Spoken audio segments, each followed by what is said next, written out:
Welcome to Entanglements in Marriage Part 2. Today, we begin the work of moving on mentally, emotionally, and spiritually, filling your empty spaces and restoring a new love language within your home. Today is for the entangled spouse. Tomorrow, we'll speak directly to the impacted spouse. Now, in previous episodes, we discussed the how and why, and that entanglements are not merely affairs. Entanglements are your open wounds, your hurts, your insecurities, your loneliness, coming back to you in a form that feels good. You think it's all about that person, but it's really about the feeling you get when you're near that person. How that person has replayed your vulnerable spaces back to you in a language you understand. The entanglement exposes your weak areas, your areas of need, things that you swallowed in your marriage that became habit that are now right in front of you.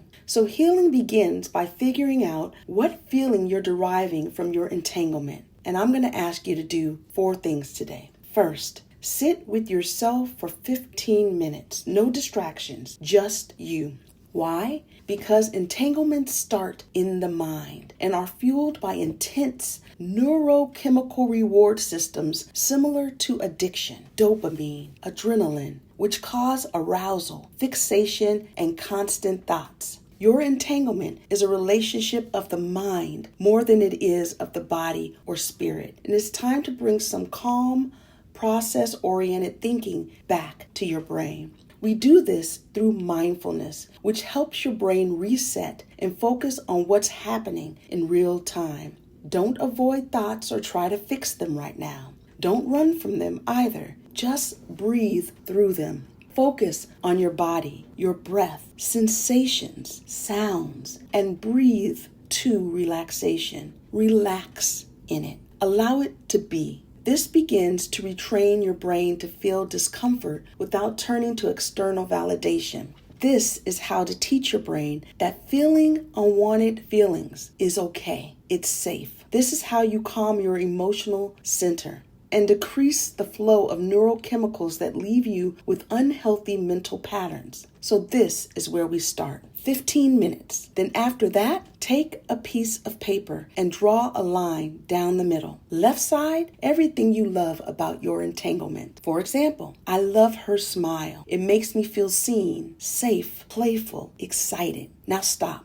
You've just created your blueprint, because what many people don't know is that you were never chasing that person. You were chasing the feeling. You needed to feel seen because you've been quiet in your marriage, going along to keep the peace, staying quiet to avoid conflict, allowing your spouse and children to fill the room with their larger personalities. But now that you've identified that feeling seen is important to you, you can do something about it. This might be the moment you take that acting class, lead that Bible study at church, start showing up in spaces where your voice matters. You've identified you need more play. Maybe life has become all responsibility. So now maybe you take that comedy class, go to live shows once a week, join a game night or social group. That person makes you feel excited. You need more excitement in your life. And you don't have to wait for your spouse to create it. Book the skydiving session. Take the race driving class. Try the dance class you've been talking about. If you need to feel attractive, then invest in that. Upgrade your wardrobe. Explore new fragrances. Change how you present yourself. Your entanglement didn't give you those feelings. They triggered what you've been withholding from yourself. And as you fill your life with completion, your empty spaces become less empty. And your longing for that person who represents fulfillment also becomes less important in your life. Step number 3, it's time to reinvest your time at home. Now we bring discipline back into the equation. Spend 15 intentional minutes with your spouse and your children today, fully present, even if you don't feel like it, even if your mind wanders elsewhere. Sit with them, look them in the eye, talk with them, help with something simple like the dishes, listen to their day. Because whatever you give your attention to is what you strengthen. Right now, you've been feeding something else. It's time to begin reintegrating yourself back to family life. It's all about reshaping patterns, because patterns, repeated, create new habits. Finally, if you believe in God, bring Him back into your life today. It doesn't have to be complicated. You don't have to read a whole book of the Bible. A simple prayer: God,